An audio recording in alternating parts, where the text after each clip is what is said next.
युवा कांग्रेस हिमाचल प्रदेश के अध्यक्ष छतर सिंह ठाकुर ने आज एक प्रेस कॉन्फ्रेंस को संबोधित करते हुए डॉक्टर यशवंत सिंह परमार, बागवानी एवं वानिकी विश्वविद्यालय नौनी और चौधरी सरवन कुमार कृषि विश्वविद्यालय पालमपुर से संबंधित विश्वविद्यालय अधिनियम पर गंभीर सवाल उठाए।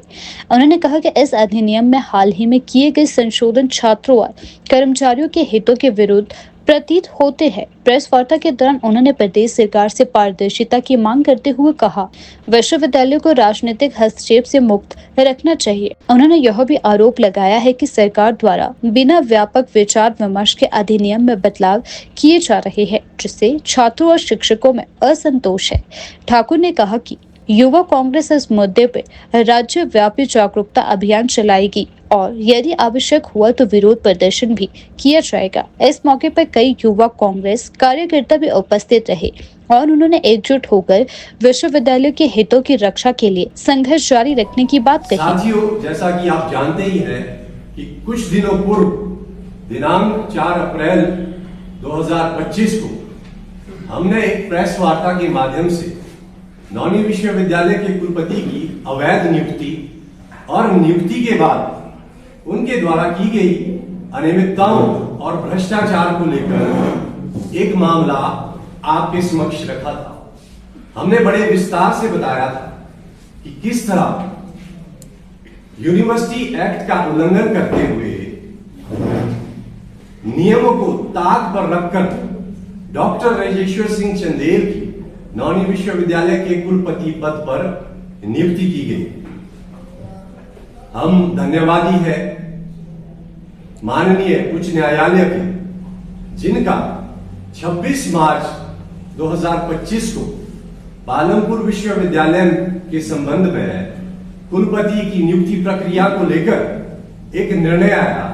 उस निर्णय में माननीय उच्च न्यायालय ने यह साफ कर दिया कि अब जो भी विश्वविद्यालय में कुलपति की नियुक्तियां होगी वो यूनिवर्सिटी एक्ट के अनुसार होगी, ना कि परंपराओं के अनुसार। पिछली प्रेस वार्ता में हमने यह भी मांग की थी कि डॉक्टर राजेश्वर सिंह चंदेल नैतिक आधार पर अपने पद से इस्तीफा दे। साथ ही साथ हमने सचिव राज्यपाल के माध्यम से महामहिम राज्यपाल को ज्ञापन सौंपकर उनसे भी यह मांग की थी कि आप इस अवैध नियुक्ति को देखते हुए डॉक्टर राजेश्वर सिंह चंदेल से नैतिक आधार पर इस्तीफा लें। परंतु मुझे यह बताते हुए बहुत ही खेद हो रहा है कि डॉक्टर राजेश्वर सिंह चंदेल आज भी टिल डेट ज्यों के त्यों नौनी विश्वविद्यालय के कुलपति पद पर बने हुए हैं, जबकि उनका इस पद पर बने रहना अवैध है, क्योंकि उनकी नियुक्ति गैर कानूनी है और असंवैधानिक है। और उससे भी बड़े खेद की बात यह है कि कुछ दिनों पहले, जैसे कि हमारे अध्यक्ष जी ने बताया, कि माननीय महामहिम राज्यपाल का एक वक्तव्य आया, उसमें वो ये कहते हुए सुनाई पड़ रहे हैं कि 8 मई को नौनी विश्वविद्यालय के कुलपति महोदय अपना कार्यकाल पूरा करने जा रहे हैं। हमें यह समझ में नहीं आता कि जब कुलपति महोदय की नियुक्ति ही अवैध है तो उनको 8 मई तक का समय क्यों दिया जा रहा है, इसके पीछे की मंशा क्या है।